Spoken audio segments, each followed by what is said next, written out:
बिस्मिल्लाहिर्रहमानिर्रहीम। आज हम स्टार्ट करने जा रहे हैं स्टूडेंट्स चैप्टर नंबर 1 का लास्ट टॉपिक, बहुत important topic, that is variation in oxidation number in oxides and chlorides.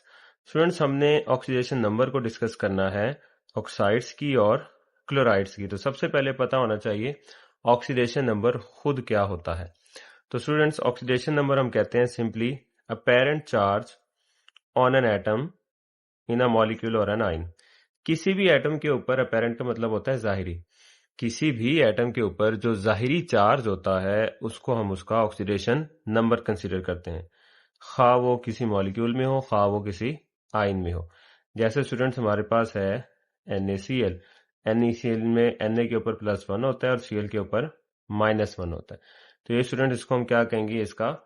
इसके बाद स्टूडेंट्स हम चलते हैं, डेफिनेशन हमने पढ़ ली, कोई एक और मिसाल भी ले लेते हैं। फॉर एग्जांपल Mg के ऊपर होता है स्टूडेंट्स हमारे पास +2 और Cl के ऊपर होता है -1।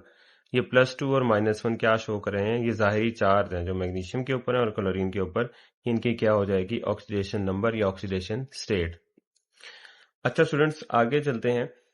आपने ये 3 चीजें याद रखनी है कि oxidation number free state ionic compound covalent के केस में कैसे कैसे आता है।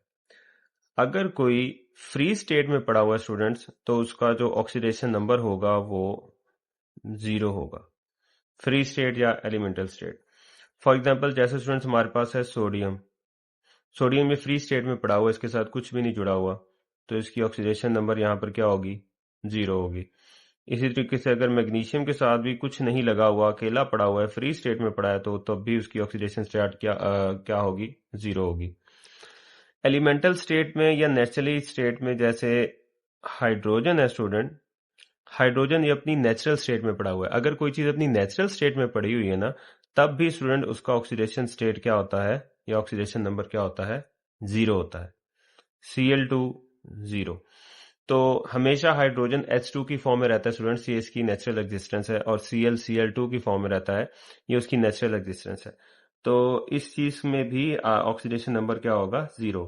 तो कोई चीज अगर फ्री पड़ी हुई है, फ्री स्टेट में स्टूडेंट के, अगर उसके साथ कुछ नहीं लगा हुआ, या अपनी नेचुरल स्टेट में पड़ी हुई है, और उन दोनों केसेस में उसके साथ ऑक्सीडेशन नंबर क्या आएगा, 0 आएगा। उसके बाद चलते हैं स्टूडेंट्स आयनिक कंपाउंड का केस। आयनिक कंपाउंड में स्टूडेंट हम लेट्स सपोज बात करते हैं ये NaCl की ही। अब हमें पता है कि Na के ऊपर +1 चार्ज होता है, -1। ये आता कैसे है, जब आपके पास इलेक्ट्रॉन लूज होता है स्टूडेंट्स, इलेक्ट्रॉन लूज, तो लूज होने से कौन सा चार्ज आता है, प्लस। और जब आपके पास इलेक्ट्रॉन गेन होता है स्टूडेंट्स, उससे कौन सा चार्ज आता है, माइनस। ठीक है। तो इस केस में स्टूडेंट्स जो सोडियम है ना, वो एक इलेक्ट्रॉन लूज करता है, तो इस वजह से इसके ऊपर प्लस का चार्ज है। और क्लोरीन एक इलेक्ट्रॉन गेन करता है, तो इसके ऊपर नेगेटिव का चार्ज है। डिजिट्स कैसे आएंगे, डिजिट्स आते हैं नंबर ऑफ इलेक्ट्रॉन से। इसने कितने इलेक्ट्रॉन लूज किए, 1। इसने कितने इलेक्ट्रॉन गेन किए, 1। तो स्टूडेंट्स चार्ज का ताल्लुक, चार्ज का पता लगेगा लूज या गेन से, और डिजिट्स कैसे लगाने हैं, कितने इलेक्ट्रॉन गेन हुए हैं या लूज हुए हैं उस एतबार से। फॉर एग्जांपल एक और मिसाल ले लेते हैं, CaO, कैल्शियम ऑक्साइड। इस केस में स्टूडेंट्स कैल्शियम जो है ना, वो 2 इलेक्ट्रॉन लूज करता है, और ऑक्सीजन 2 इलेक्ट्रॉन गेन करता है। तो कैल्शियम ने किए लूज इलेक्ट्रॉन, तो इसके ऊपर चार्ज आएगा प्लस। ऑक्सीजन ने किए गेन इलेक्ट्रॉन, इसके ऊपर चार्ज आएगा माइनस। इसने स्टूडेंट्स कितने लूज किए, 2। इसने कितने एक्सेप्ट किए, 2। तो +2 और -2, ये इनके ऊपर आ जाएगा इनका ऑक्सीडेशन नंबर। तो ये स्टूडेंट्स आपने याद रखना है, आयनिक कंपाउंड के केस में इस हिसाब से हम क्या करते हैं, कैलकुलेशन ऑफ ऑक्सीडेशन स्टेट या ऑक्सीडेशन नंबर। उसके बाद चलें covalent compound. Students covalent compound में ना आपने 2 चीजें याद रखनी है, नंबर ऑफ बॉन्ड्स, और दूसरी चीज आपने याद रखना है electro negative value. For example मेरे पास है CH4, इसको मैं खोल के बना रहा हूँ आपको समझाने के लिए। तो CH4 में ये 4 बॉन्ड लगे हुए स्टूडेंट्स, ठीक है। तो कार्बन ने कितने बॉन्ड बनाए हुए हैं? 1 2 3 4। तो स्टूडेंट्स इस केस में कार्बन के पास नंबर ऑफ बॉन्ड्स हैं 4, नंबर ऑफ बॉन्ड्स आ गए 4। तो कार्बन की ऑक्सीडेशन स्टेट या ऑक्सीडेशन नंबर हम कहेंगे क्या है? 4 है। इसी तरीके से स्टूडेंट्स हाइड्रोजन को देखें, इस वाले हाइड्रोजन को, इसने कितने बॉन्ड बनाए हुए हैं? Only and only 1। इसी तरीके से बाकी हाइड्रोजन ने भी स्टूडेंट्स, हर हाइड्रोजन ने एक एक बॉन्ड बनाया हुआ है। तो हाइड्रोजन ने नंबर ऑफ बॉन्ड्स बनाए हुए हैं 1। अब आ गई बारी इनके चार्जेस की, कि चार्जेस कैसे लेकर आने हैं, चार्जेस को कैसे समझना है। तो स्टूडेंट्स दूसरी बात मैंने क्या लिखी थी? इलेक्ट्रोनेगेटिविटी की वैल्यू देखनी है आपने। कार्बन की होती है स्टूडेंट्स ज्यादा इलेक्ट्रोनेगेटिविटी की वैल्यू 2.5, और हाइड्रोजन की होती है कम 2.1। तो जिसकी वैल्यू ज्यादा होगी उसके साथ माइनस का साइन आएगा, और स्टूडेंट्स जिसकी वैल्यू कम होगी उसके साथ प्लस का साइन आएगा। ठीक है स्टूडेंट्स। तो कोवलेंट कंपाउंड के केस में आपने नंबर ऑफ बॉन्ड्स और इलेक्ट्रोनेगेटिव वैल्यू के एतबार से कैलकुलेशन करना है ऑक्सीडेशन नंबर का। अच्छा स्टूडेंट्स, अब हम बात कर रहे हैं पीरियड नंबर 3 की। तो पीरियड नंबर 3 के लिए आपने याद रखना है, हम 2 काम करेंगे। हमारे पास एक अदद तो मेटल होगा और एक तरफ होगा ऑक्सीजन, और दूसरे केस में एक तरफ तो मेटल होगा तो दूसरी तरफ होगा क्लोरीन, क्योंकि हम ऑक्साइड्स एंड क्लोराइड्स की बात कर रहे हैं स्टूडेंट्स। तो इन केसेस के अंदर यहां पर मैंने M लगाया ना स्टूडेंट्स, तो इसके ऊपर आएगा पॉजिटिव चार्ज, और ऑक्सीजन पे भी नेगेटिव होगा और क्लोरीन पे भी नेगेटिव। मतलब मैंने आपको चार्ज डिटरमाइन करके बता दिया। जितने भी अभी हम ऑक्सीडेशन स्टेट्स देखेंगे ऑक्साइड्स की और क्लोराइड्स की, उसमें ऑक्साइड और क्लोराइड पे, ऑक्सीजन और क्लोरीन पे नेगेटिव चार्ज होगा, और उसके साथ जो जुड़ा होगा ना, ये एलिमेंट समझ लिया आप M से मुराद, इसके साथ जो एलिमेंट जुड़ा होगा उसके साथ कौन सा चार्ज होगा? प्लस का चार्ज होगा।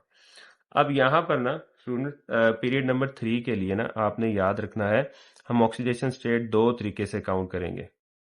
सबसे पहला, number of electron in valence shell, जिसको हम ग्रुप नंबर भी कहते थे।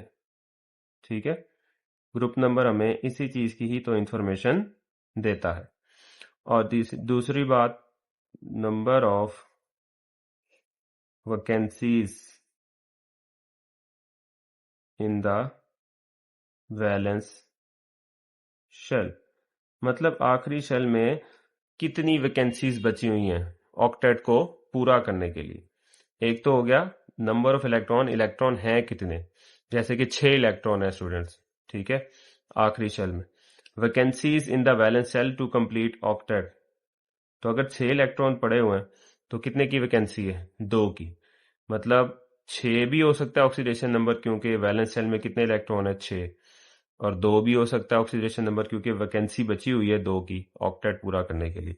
तो स्टूडेंट्स पीरियड नंबर 3 में इन दोनों के हिसाब से ऑक्सीडेशन नंबर आ सकती है। चलिए इसको पढ़ते हैं।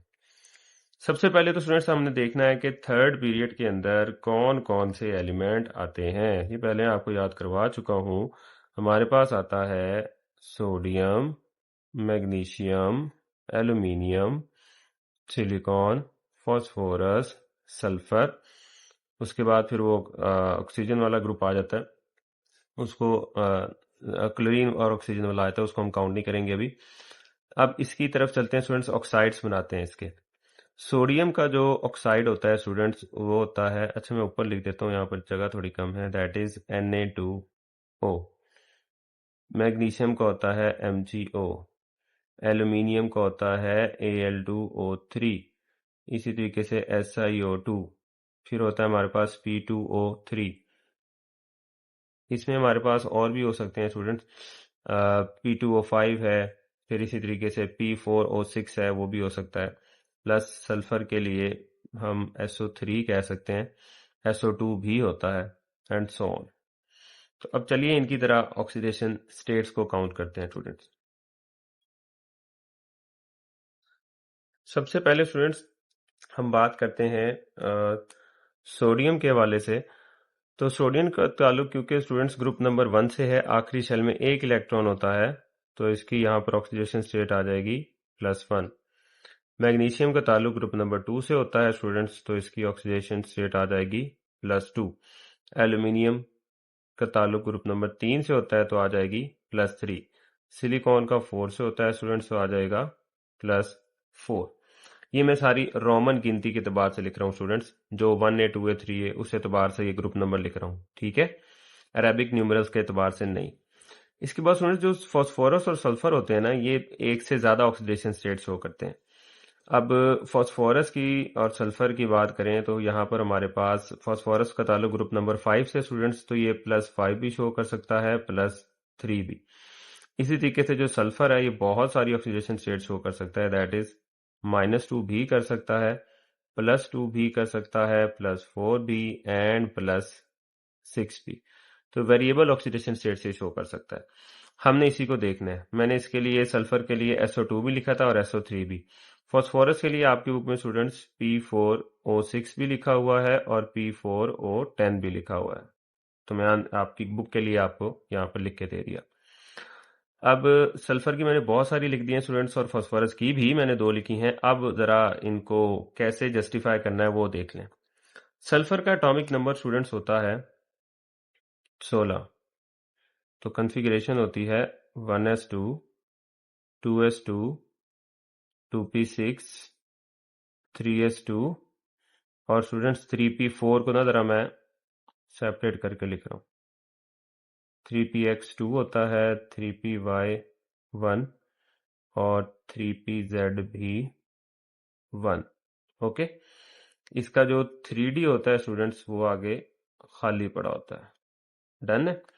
अब होता क्या है स्टूडेंट्स, हमारे पास जब इस सल्फर को एनर्जी मिलेगी, अभी शुरू के केस में तो देखें ना, नंबर ऑफ अनपेयर्ड इलेक्ट्रॉन्स कितने हैं, एक इसके पास एक इलेक्ट्रॉन है, इसके पास भी एक इलेक्ट्रॉन है, दोनों अनपेयर्ड इलेक्ट्रॉन्स पड़े हुए। तो यहाँ पर स्टूडेंट्स इसका ऑक्सीडेशन स्टेट क्या होगा, अगर यहाँ नॉर्मल केस में काउंट करें तो दैट विल बी 2। मैंने ना माइनस कहा है ना प्लस का, मैंने सिंपली कहा है 2।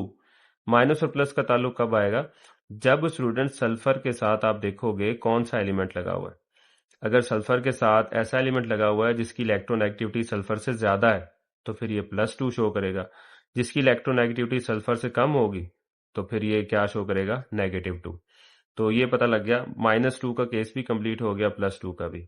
अब आ जाए स्टूडेंट्स +4 और +6 पर। जब मैंने कहा जब सल्फर को आप एनर्जी प्रोवाइड करोगे ना, यहां से जो 2 इलेक्ट्रॉन ये पड़े हुए हैं, ये 2 हैं, इनमें से एक इलेक्ट्रॉन शिफ्ट होके स्टूडेंट्स आ जाएगा 3D के अंदर, और 3D के अंदर भी dxy होता है, dxy dyz dzx, और अगले 2 होते हैं dx² - y² और dz का स्केयर, वो होते हैं। अब स्टूडेंट्स एक इलेक्ट्रॉन आ जाएगा इस केस में इधर, यहां से एक इलेक्ट्रॉन आपने करवा दिया रिमूव। ओके, अब देखें कितने अनपेयर्ड इलेक्ट्रॉन है, 1 2 3, और यहां से एक निकाल दिया था, कितने हो गए, 4। ऑक्सीडेशन स्टेट क्या आएगी, +4। अब स्टूडेंट्स एक और एनर्जी अगर सल्फर को मिले तो ये एक इलेक्ट्रॉन यहां से भी निकाल देगा, S2 से यहां से निकाल देगा, तो इधर रह जाएगा एक इलेक्ट्रॉन, और वो एक इलेक्ट्रॉन यहां से यहां शिफ्ट हो जाएगा। अब स्टूडेंट्स कितने अनपेयर्ड इलेक्ट्रॉन हो गए, 1 2 3 4, इधर से भी एक निकाल लिया था 5, इधर से भी एक निकाल लिया था 6, ये सारे के सारे अनपेयर्ड हो गए। तो अनपेयर्ड इलेक्ट्रॉन से ही बनती है हमारे पास स्टूडेंट्स ऑक्सीडेशन स्टेट या ऑक्सीडेशन नंबर, तो 6 हैं, तो अब ये शो करेगा +6। तो ये देखें स्टूडेंट, सल्फर ने वेरिएबल ऑक्सीडेशन स्टेट शो की है, किस से शो की है, अपना 3D इस्तेमाल करते हुए, d ऑर्बिटल का इस्तेमाल करते हुए इसने अपनी बहुत सारी वेरिएबल ऑक्सीडेशन स्टेट्स शो कर दी। सेम केस स्टूडेंट्स फास्फोरस के साथ होता है, फास्फोरस भी अपने d का भी इस्तेमाल कर सकता है, प्लस फास्फोरस का ताल्लुक स्टूडेंट्स 5A ग्रुप से है, तो इस वजह से इसकी ऑक्सीडेशन स्टेट यहाँ पर 5 शो हो रही है। और +3 ये क्यों शो कर रहा है? क्योंकि स्टूडेंट्स जब 5 इलेक्ट्रॉन हैं वैलेंस इलेक्ट्रॉन और ऑक्टेट पूरा करने के लिए 8 चाहिए होते हैं, 3 की कमी है, तो +3 ये इस हिसाब से शो कर रहा है कि इसको 3 इलेक्ट्रॉन की जरूरत है अपना ऑक्टेट कंप्लीट करने के लिए। तो यही बात मैंने नीचे लिखी थी स्टूडेंट्स कि इन दोनों केसेस से भी आप कैलकुलेट कर सकते हैं, plus number of unpaired electron से भी फास्फोरस और सल्फर के लिए। तो अब चलते हैं स्टूडेंट्स पीरियड नंबर 3 के क्लोराइड्स की तरफ। क्लोराइड्स की अगर हम बात करें स्टूडेंट्स, तो सबसे पहले तो हमें लिखने चाहिए नाम: sodium, magnesium, aluminium, silicon, phosphorus and sulphur. अब इस केस में हमें मालूम है NaCl होता है chloride, MgCl2, AlCl3, SiCl4, PCl3 भी होता है स्टूडेंट्स, आपकी बुक में लिखा हुआ PCl5 भी होता है, SCl2 भी होता है। ठीक है, अब इन सब की ऑक्सीडेशन स्टेट लिखें तो यहाँ पर स्टूडेंट आएगी हमारे पास +1, सोडियम की मैग्नीशियम की आ जाएगी हमारे पास +2, एल्यूमिनियम की +3, फिर +4, और यहाँ पर फिर से फास्फोरस 2 शो करेगा, PCl3, PCl5, that will be 5 and 3। तो ये काम क्यों करेगा स्टूडेंट्स, ये ऊपर आपको बता दिया है। फास्फोरस का एटॉमिक नंबर 15 होता है। जब आप 15 के लिए कैलकुलेशन करेंगे, मैं इधर कर देता हूं इसकी calculation, 1s2, 2s2, 2p6, 3s2 and 3p3। तो देखें students, number of unpaired electron अगर काउंट करेंगे तो इसमें है 3px1, 3py1 और 3pz इज आल्सो 1। ओके, तो 3 अनपेयर्ड इलेक्ट्रॉन है, तो इस वजह से 3 की शो करेगा।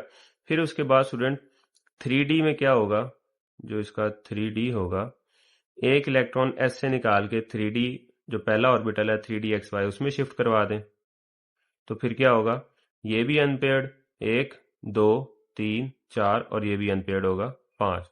तो इस तरीके से वो 5 भी शो कर सकता है। चलिए जी स्टूडेंट्स, यहाँ पर हमारे पास सल्फर की मैंने आपको पहले ही बता दी है ऊपर, तो इसकी दोबारा एक्सप्लेन नहीं कर रहा। यहाँ पर हमने सब की ऑक्सीडेशन स्टेट्स देख ली हैं स्टूडेंट्स, और वेरिएबल ऑक्सीडेशन स्टेट के लिए भी बता दिया। वेरिएबल ऑक्सीडेशन स्टेट किसकी वजह से आती है, जब एलिमेंट अपना फास्फोरस या सल्फर अपने डी ऑर्बिटल का इस्तेमाल करते हैं।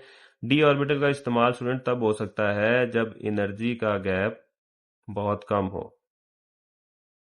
बहुत ज्यादा गैप होगा तो इलेक्ट्रॉन शिफ्ट नहीं हो सकेगा, बहुत कम गैप होगा स्टूडेंट तो फिर इलेक्ट्रॉन शिफ्ट हो सकता है।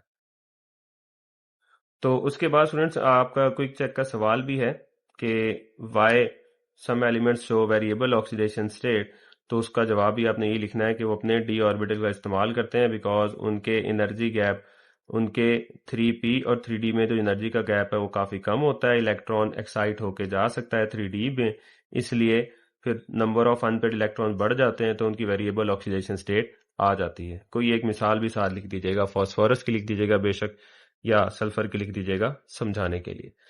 यहाँ पर स्टूडेंट्स हमारा चैप्टर नंबर 1 हो गया कंप्लीट। इसका कोई भी सवाल हो तो आप कमेंट बॉक्स में पूछ सकते हैं। अल्लाह हाफिज।